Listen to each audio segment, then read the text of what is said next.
Hello everybody, welcome to Also Rusty Buckets. I have an ear infection and a sore in my mouth, so I am in a lot of pain right now, but I'm going to Michael Jordan flu game this shit and push this video out.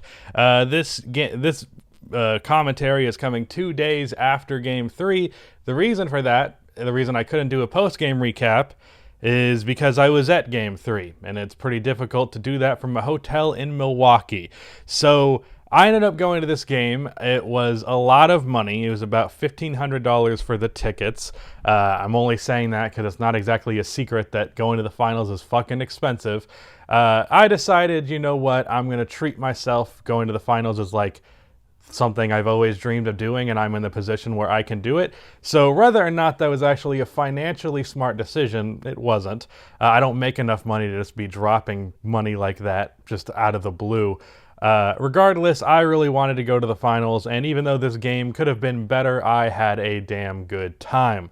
I'm not actually going to talk about too much about the experience, although I do have to mention, for those of you who know him, Shams, the NBA reporter, I believe he works for The Athletic, the guy who's like, it's, Woj versus Shams. I met him. I mean, I said hi, and we took a photo. He was just walking around, and he was getting nachos. I was like, that's fucking Shams. I recognized him because he had like the cleanest fade ever and a nice suit. I was like, that's Shams. I don't know what he's doing out here amongst the peasants like me, but he was getting nachos. I took a photo with him, so that was something that happened. But other than that, the game was pretty damn good, and it was pretty satisfying. I've mentioned a few times now that I'm rooting for the Bucks in these finals, so to see them win a game and win it convincingly, especially after the first two games that they had in this series that were really, really bad. I made a video on those games over on my main channel, and then of course I did my reactions to those if you haven't seen them already. But the Bucks just did not look right. Their team was just, it looked like they were settling. Drew Holiday and Chris Middleton both were not making any shots. Giannis wasn't great in game one because he was still recovering, but game two he dropped 40 plus. And then it didn't matter. But this game, Giannis once again dropped 40 plus, but the difference is Chris Middleton had an efficient 18 points. Drew Holiday had an efficient 21-9, and it was just a very good game overall. Bobby Portis came in off of the bench, and he was a big energy piece. The whole crowd was chanting Bobby, including me, because I'm a fan of Bobby Portis. Pat Connaughton was all right. It was just, overall, the team actually came in and contributed well. Brook Lopez played the second least minutes of the playoffs for him thus far, and it was their most convincing win yet where the team looked its best, so that's all I'm going to say. PJ Tucker was fine. Really, everybody on the Bucks did their job. Now, Jeff Teague unfortunately played 14 minutes in this game and went 0 for 4 and got a turnover as well. Don't know why he got those minutes, but overall, I can give the credit to Mike Budenholzer that he indeed coached a really good game.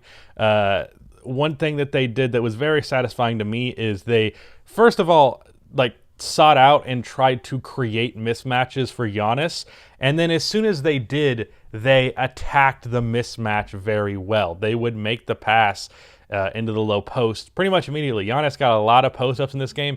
He had so many and ones in this game, so many dunks in this game.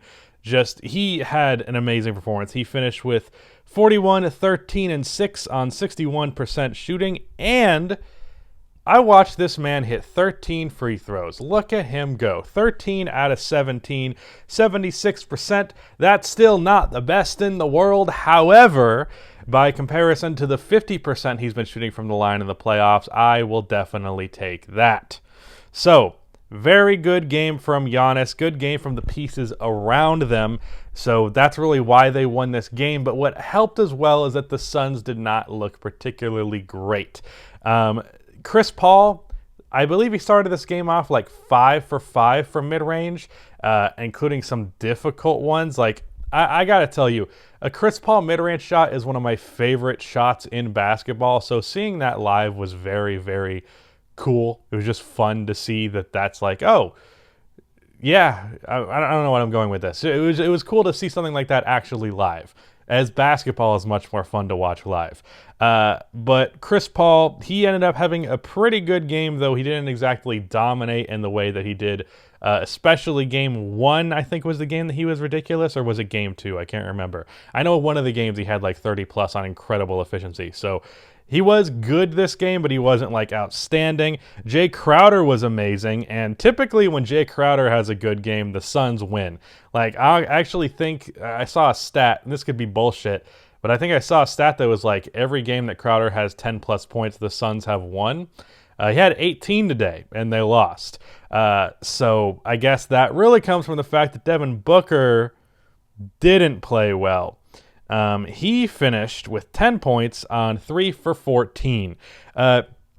He took a couple of threes that was like, I don't know that you're a good enough shooter to be taking those shots. Like, Devin Booker's pull-up three-point shot is pretty especially being that when he came into the league, he was expected to be like a Klay Thompson type of player. But overall, he's like mostly the mid-range guy is where he gets a lot of his work done. And I believe he hit a mid-range shot or 2 in this one. I know he hit 1 3-pointer out of the pick and roll early in the game. But just a lot of the three-point attempts, I was like, that's just not going to work. And it didn't. There were a couple of them that were open and he just simply missed them. But yeah. One thing that they had going for them very early was Deandre Ayton. He got a lot of short jump shots, which was very nice to see for me because I think Ayton has a lot of potential as a one-on-one creator, and more than just simply being the guy who gets a layup under the basket or an offensive rebound, a put back, an alley-oop. Like, I think he has more to his offensive game than that, including these short jumpers, of which he hit like 3 of them in the first quarter. And really, he had it going early on. He was like the only thing that their offense could really get going for them. Because the Bucks did a much better job defending the perimeter, so they weren't getting open threes. Overall, the team shot really poorly from 3. They were 3 for 31 and 9 for 31, and 6 of those 9 makes were Jay Crowder. So it was really mostly just him.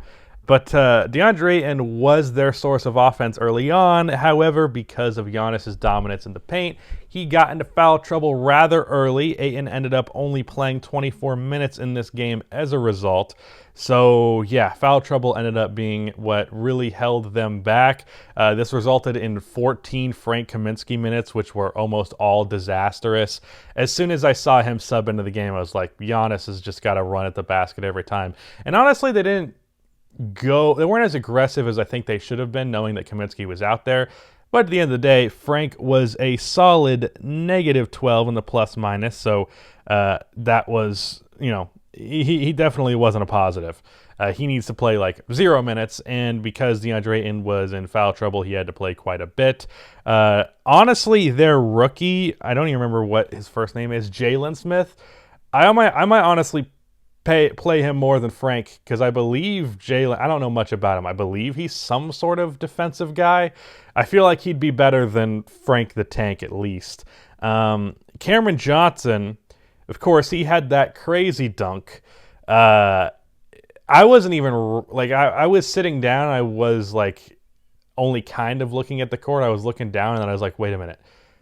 Did Cameron Johnson just fucking dunk all over PJ Tucker? Did I see that correctly? As it turns out, I did. The whole crowd fucking screamed because they thought it was a charge, and honestly, it was a charge. But there's kind of like an unwritten rule where on poster dunks, you just don't call charges because it kind of ruins the moment. Now, in one regard, that's pretty fucked up because, like, just make the proper call. But at the same time, I also kind of get it because, there's a lot of, like, you don't want to have an all-time great dunk ruined by a charge, even if it was a charge. I don't really know. It's like dumb, but also I kind of get it, but it probably shouldn't be something you get. You probably should be annoyed by that, but I'm not, so I don't know. It was probably a charge, by the way. And Cameron Johnson overall off the bench had a really good game. But the one last thing that I want to talk about in regard to this game is the officiating. I'll say initially it felt like the officiating was against the Bucks, though I will say there is quite a bit of bias in being among fans of the team in a fucking finals environment. Like, there was definitely there were a lot of calls where I was like, that's not something to complain about. Like, there was a shooting foul that was called on I don't know who it was, but a guy, Devin Booker, got fouled on a jump shot, and he clearly hit his elbow. Now, the ref called it a little bit late, but still, definitely a foul. They show the replay, and the replay, he smacks his elbow, and the fucking Bucks fans around me, one of them just goes, "Are you fucking kidding me?" Like, that's what a shooting foul is. That's what fouling a jump shooter looks like. It's right there. It's on the big screen. You can see that shit. That's a foul. I don't care if you're a fan of whatever fucking team. That being said, early on, the officiating felt like it was against the Bucks. There were a couple of calls, that charge one, although that one was a little bit later, that was just like, that didn't really make a lot of sense to me. Chris Middleton got thrown to the ground, and there was no call there. I'm trying to think of something else. I know there was another one that was real bullshit. But, yeah, just a lot of fouls that felt like they were against the Bucks. But as the game progressed, it got more even, and eventually there were a couple of calls against the Suns where I was like, I don't know about that. There was the whole Scott Foster thing because Chris Paul is like 0-11 or 0-12 in the playoffs with Scott Foster officiating. So that was the reason people were specifically looking at the officiating in this one. I'll say ultimately I didn't feel like it was that strongly one way or the other by the end of the game, and the reason the Bucks won this game was not officiating. It was how they controlled the momentum and the pace, which is something the Suns have done previously in the first two games of this series, and how Giannis just utterly dominated because he got his shots as he wanted them. He got to the paint willingly. Ayton getting problems early. Like, I think there was maybe one foul in there that I can think of where I was like, I don't know about that, but for the most part, all of them were legitimate. So, yeah, that was that game. Sorry if this commentary is kind of shitty. I feel very weird because ear infection. It's just my head is like very groggy because now I'm on medication, so it's just a whole lot of blah in this side of my face. But yeah, that's that video. That going to the game was a whole lot of fun. Really fucking expensive. I wish it was a little bit closer of a game. I also have to mention Jrue Holiday hitting 4 threes in a quarter. What a thing that was, because it was a pretty decent lead at halftime. The Suns started to make a comeback in the third quarter, and then Jrue Holiday said, fuck that, I'm going to hit 4 threes in like 6 minutes, including 2 back-to-back that really slowed down their momentum. But yeah, it was definitely a great experience.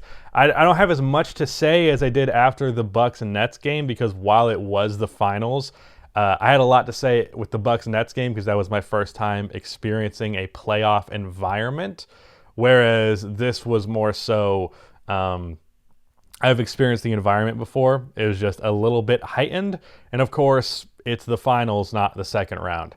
But ultimately, the experience was relatively similar, just with there being more weight in this actual game. I will say, I have seen the Bucks and Giannis 3 times now, 2 of which have been playoff games, and he's dropped 40 points in 2 out of those 3 games, and he was good in the game where he didn't drop 40. So, and the Bucks have won all 3. So I'm a good luck charm. Basically what I'm saying is, if you're a Bucks fan, buy me tickets for the rest of the finals, and as well as plane and Airbnb accommodation, all of that, and I'll make sure your team wins it all. But otherwise, if they don't lose or if they don't win, that's kind of on y'all for not sending me to the finals for free. So if the Suns end up winning the series, it went wrong. Anyways, that's the video. Goodbye.